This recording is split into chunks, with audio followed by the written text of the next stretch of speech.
Voilà quelqu'un qu'il est pour le moins facile de présenter. Jacques Chirac, affaibli depuis plusieurs années, est décédé il y a 3 ans, à 86 ans. Nous le savons tous, il fut secrétaire d'État sous De Gaulle, ministre de l'Intérieur puis de l'Agriculture sous Pompidou, qui le surnommait mon bulldozer, Premier ministre de Giscard d'Estaing, député de Corrèze, maire de Paris durant 18 ans et président de la République française de 1995 à 2007. On tenta de l'assassiner le 14 juillet 2002 lors du défilé. Nous lui devons le musée du Quai Branly, mais aussi des citations d'anthologie, abracadabrantesques, comme aurait dit Arthur Rimbaud, telles que « Ce n'est pas que les accusations se dégonflent, c'est qu'elles font pchit ». La pomme est un fruit sympathique. C'est loin, mais c'est beau. Les prévisions sont difficiles, surtout lorsqu'elles concernent l'avenir. Ou encore, plus c'est gros, plus ça passe. Il donna au chien de son meilleur ennemi Giscard d'Estaing, qui lui offrit donc un chien, le nom de Ducon. Chirac le thug. Mais en quoi est-il peut-être plus que tout homme politique depuis De Gaulle une incarnation à la fois d'une époque et d'un peuple? Et qu'est-ce que cela peut nous apprendre de philosophique sur le rapport du peuple à son souverain, appelons ça comme ça? Le corps de la nation a toujours comme miroir, plus ou moins déformant, un autre corps, celui auquel il a temporairement et démocratiquement confié sa destinée. Il y a une idolâtrie de toute personne célèbre, qu'il s'agisse des grands noms du cinéma, de la chanson, du sport, dont le corps est une sorte d'objet magique. Mais celui du souverain a ceci de particulier qu'il doit incarner non pas les aspirations d'un groupe de fans, mais l'âme de tout un peuple, et renvoie donc à ce que l'on peut nommer en phénoménologie la chair. Les philosophes eux-mêmes peuvent d'ailleurs y être sensibles. Ainsi, Hegel, qui admirait Napoléon Bonaparte, l'aperçut lors d'une bataille à Iéna et écrivit en 1806 à un ami théologien « J'ai vu l'empereur, cette âme du monde ». Alors on le sait, Hegel était plutôt bonapartiste et favorable à une monarchie constitutionnelle, mais son ouvrage intitulé « Les principes de la philosophie du droit » n'en est tout de même pas moins intéressant pour nos démocraties modernes. Dans ce livre, il critique vivement la justification habituelle de la représentation politique, selon laquelle le peuple devrait pouvoir exprimer toutes ses opinions et tous ses vœux. Il ne sait pas en effet forcément ce qui est bon pour lui et ce qu'il veut vraiment lorsqu'il veut quelque chose, y compris dans une démocratie votée pour telle ou telle personne. C'est peut-être le sens profond des phrases de Chirac selon lesquelles la politique, ça ne consiste pas à suivre le courant, mais à indiquer le cap. Ou encore, c'est le déclin quand l'homme se dit « que va-t-il se passer ?» au lieu de se dire « que vais-je faire ?» Ou encore, plus simplement, un chef, c'est fait pour cheffer. Mais selon Hegel, si le peuple ne sait pas vraiment ce qu'il veut, c'est qu'il n'est pas immédiatement ce qu'il est, un peuple. C'est seulement le fait d'être unifié et représenté dans le corps et la voix d'un président, par exemple, qui donne un corps et une voix à la multitude désordonnée, comme dit Hegel, à la masse informe que ce pseudo-peuple serait sinon. Cette idée, nous la retrouvons par exemple aujourd'hui dans l'importance de la posture et la parole du président à l'étranger, car il est alors littéralement son peuple. Que nous soyons pour ou contre lui, cela nous affecte. Mieux, devrait nous affecter. Car il n'y a pas civiquement pire qu'un citoyen qui n'est pas touché par ce qu'a fait son président s'il a fait quelque chose de reprochable. Le corps présidentiel est ainsi sacralisé, jusqu'à sa mort où il est exposé pour que l'on puisse lui adresser un dernier adieu. Toute portion d'espace qu'il occupe est présidentielle et soigneusement délimitée par les gardes républicains qui, lors des bains de foule, protègent le président de manière tout aussi concrète que symbolique. Mais c'est tout à la fois pour souligner le caractère sacré de la personne que, paradoxalement, pour insister sur le fait qu'il est lui-même le peuple dont on le sépare. Une scène célèbre l'illustre, lorsque Chirac, en voyage dans la vieille ville de Jérusalem, dit spontanément aux gardes israélites « It's not a method, it's a provocation ». Il faut imiter Chirac un peu, sinon c'est pas drôle. Mais où est la provocation ? D'habitude, elle vient du fait que l'on ose toucher le corps du président ou que l'on refuse de le toucher lorsque lui le propose. C'est ce qu'exprime la célèbre scène où Sarkozy rétorque en 2008 « Casse-toi, pauvre con » à un individu qui ne veut pas, certes de façon provocatrice, lui serrer la main parce que cela le salirait. La provocation rejaillit alors sur le peuple français lui-même, qui peut se sentir sali par la réponse d'un président qui, plus que toute autre autorité, policier, enseignant, ministre, médecin ou prêtre, a le devoir d'exemplarité. Mais dans le cas du « It's not a method » de Chirac, la provocation est tout autre. En voulant le surprotéger, on a séparé non pas son corps physique, mais celui de la France, dont il est dépositaire, de cet autre peuple qu'il venait pacifiquement rencontrer. La spécificité française vient du fait qu'elle soit à la fois héritière de la monarchie, qui fonde sa légitimité sur des racines chrétiennes, et sur la Révolution, instauratrice de valeurs laïques et républicaines. Cette contradiction non résolue, comme dirait Hegel, se retrouve dans la constitution même de la Ve République, adoptée par référendum en 1958 de manière assez polémique au regard du poids de la censure, et qui fait que le président va être pourvu d'une grande puissance, de beaucoup de droits pour finalement peu de devoirs, et de devenir une sorte de monarque républicain. Or, la personne royale est de droit divin. Elle possédait deux corps, le naturel, périssable, et le mystique, éternel. Le roi est mort, vive le roi. Cela a permis de pallier à la discontinuité de la mort des souverains. Et la question de la sacralisation du chef de l'État est redevenue d'actualité dans la Ve République, dans la mesure où elle voulait transcender les interminables conflits entre les partis, notamment de la IVe République. La représentation politique permet en effet à un peuple, confronté à sa diversité, de s'incarner dans un individu qui tend à faire de l'État un être divin terrestre, comme le dit Hegel. De là provient de nombreuses critiques et moqueries que la nature même de la Ve République ne peut qu'encourager, parce qu'un président qui se prend un peu pour un dieu ou pour un roi. Bon. Dans les années 60, déjà, Sartre écrivait dans La Constitution du mépris, je cite Sartre, « Je ne crois pas en Dieu. Mais si dans ce plébiscite, donc pour ou contre la Ve, je devais choisir entre lui et le président actuel de Gaulle, je voterais plutôt pour Dieu. Il est plus modeste. Il réclame tout notre amour et notre infini respect, mais je me suis laissé dire par des prêtres qu'il nous aimait en retour et qu'il respectait infiniment la liberté du plus misérable. Notre futur monarque, lui, exige qu'on le respecte, mais je crains fort qu'il ne nous respecte pas. En un mot, Dieu a besoin des hommes, le général de Gaulle n'a pas besoin des Français. » De même, les humoristes des années 80 brocardèrent Mitterrand en le surnommant Dieu, et on s'inquiéta de l'hyper-présidence de Sarkozy. Quant à Macron, il se qualifiait lui-même très sérieusement de président jupitérien, en référence à Jupiter, roi des dieux et des hommes dans la mythologie romaine. Alors si ces railleries ont une légitimité, c'est parce que les rois et les empereurs ont toujours pris soin aussi de se présenter au peuple par des sculptures ou des peintures, non seulement dans leur aspect physique, mais aussi en symbolisant le style de leur règne, en l'esthétisant afin de l'exalter. Ainsi, lorsque David peint Napoléon Bonaparte, ce n'est pas seulement celui-ci qu'il représente, mais le bonapartisme, le courage, la conquête, la guerre. Et que font les hommes de pouvoir lorsqu'ils n'ont plus de pouvoir ? Ils utilisent les seuls pouvoirs qui leur restent. Alors ça peut être peser sur le destin des autres politiciens ou écrire des autobiographies qui les encensent eux-mêmes afin de refaçonner leur image pour les décennies à venir. Et je vous rappelle que Le temps des tempêtes de Nicolas Sarkozy a été le best-seller de l'été 2020. C'est également pourquoi, dans notre société médiatique, l'image officielle du président de la République est devenue très importante. Et les quelques gilets jaunes qui ont osé tenter de décrocher ce symbole des mairies se sont fait d'ailleurs promptement sanctionner. Si le portrait est présent dans toutes les mairies, c'est en effet pour rapprocher son souverain du peuple. Et c'est pourquoi le déplacement à l'hôtel de ville de Paris est toujours la première visite officielle du président de la République. Les Français prennent d'ailleurs un soin particulier dans l'élaboration de la photographie officielle de leur président. Elle doit montrer que le souverain est, comme le dit encore Hegel, au corps à corps avec la présence vivante de l'esprit.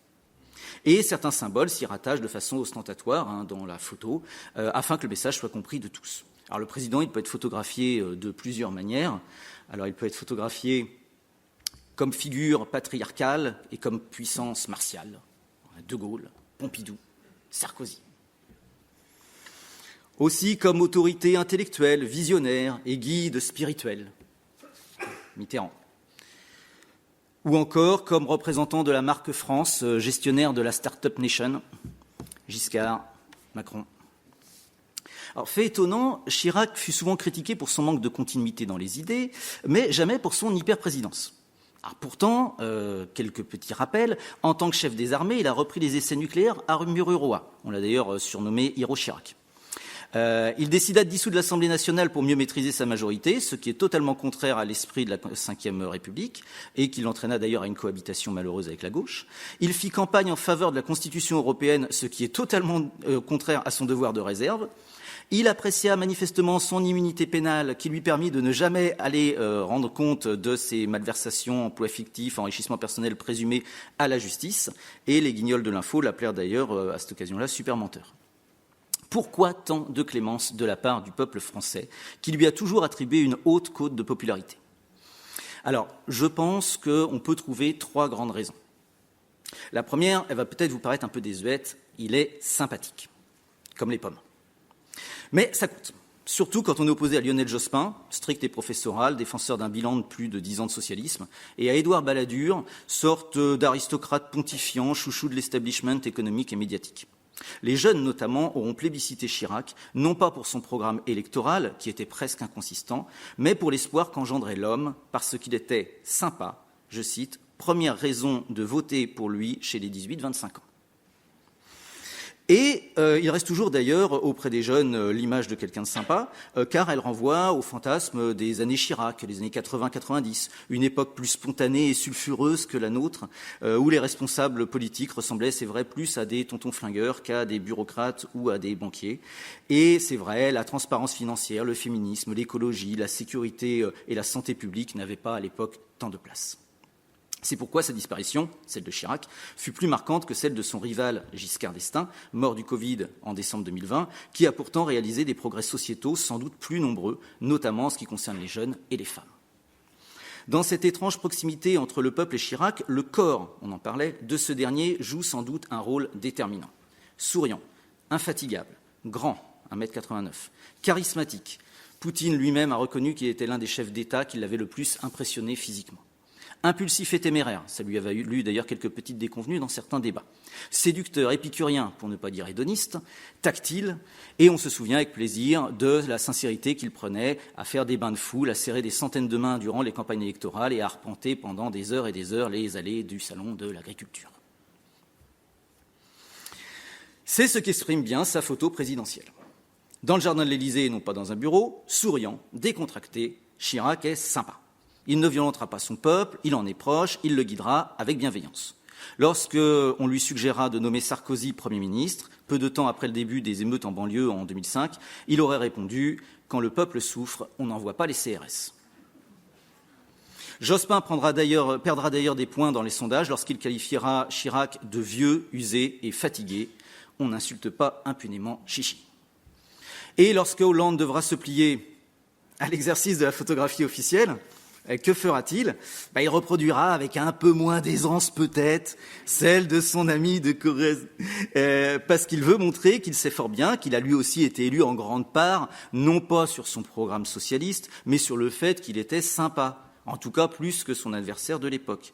De sorte que le second tour de l'élection s'est transformé en une sorte de référendum pour ou contre un second mandat sarkozyste. Les auteurs gauchistes des Guignols de l'info s'en défendent, mais il est probable que la marionnette de Chirac, récurrente dans cette émission satirique célèbre à l'époque, y a contribué, caricaturant ce qui n'était certes que la stricte vérité. Il est bien moins austère que ses adversaires et émouvant dans le rôle du naïf qui va évidemment se faire trahir par son ami de 30 ans Balladur, que presque toute la droite, Sarkozy en tête, ne tarde pas à rallier. Il n'a d'ailleurs pas de programme vraiment solide et les Guignols feront de « manger des pommes » son slogan de campagne, Chirac ayant fait plusieurs fois l'apologie de ce fruit dans des émissions politiques. Mais le loser magnifique, dont ça allait être la troisième défaite électorale, devance son rival de justesse, 2,26%, soit 689 551 voix. Et il est élu. C'est aussi peut-être ça la rançon de la sympathie. La deuxième raison est historique. Au sens fort du terme, l'histoire avec un grand H. Il personnifia des valeurs fondamentales dans des moments cruciaux. Dès 1995, il reconnaît la responsabilité de la France dans la collaboration nazie. Je cite, « Oui, la folie criminelle de l'occupant a été secondée par des Français, par l'État français. Donc le régime de Vichy, oui, c'est aussi ça la France. » En 2002, il représente le barrage républicain à l'extrême droite lors du coup de tonnerre qui l'oppose à Jean-Marie Le Pen, en déclinant lâchement le débat de l'entre-deux tours. Oui, ok. En 2003, il refuse de rejoindre les Américains et les Anglais dans l'injuste et désastreuse guerre de l'Irak. En 2007, il dénonce la France-Afrique. Entendez, la France-Afrique. Nous avons saigné l'Afrique pendant 4 siècles et demi. Qu'on rende aux Africains ce qu'on leur a pris, a-t-il déclaré. Il fait par ailleurs de la sécurité routière une priorité nationale jamais abandonnée depuis, ce qui a permis une forte réduction du nombre de morts sur nos routes. C'est important aussi.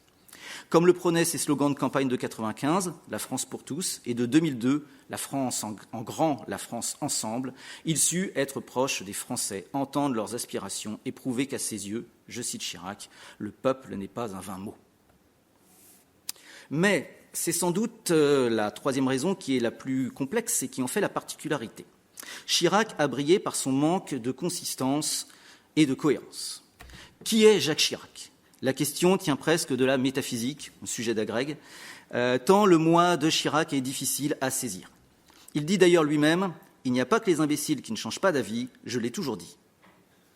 Certes, mais tout de même. À l'ENA, il hésite à rejoindre le Parti socialiste de Rocard, mais choisit finalement la droite gaullienne. Puis, aidé par sa fille et conseillère Claude, fonde sa campagne sur la fracture sociale du pays, ce qui est un combat de gauche.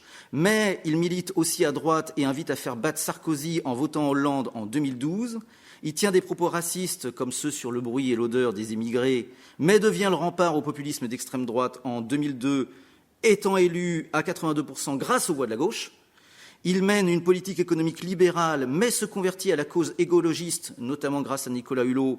Et nous connaissons sa formule, dite en ouverture du discours du 4e sommet de la Terre, « Notre maison brûle et nous regardons ailleurs ».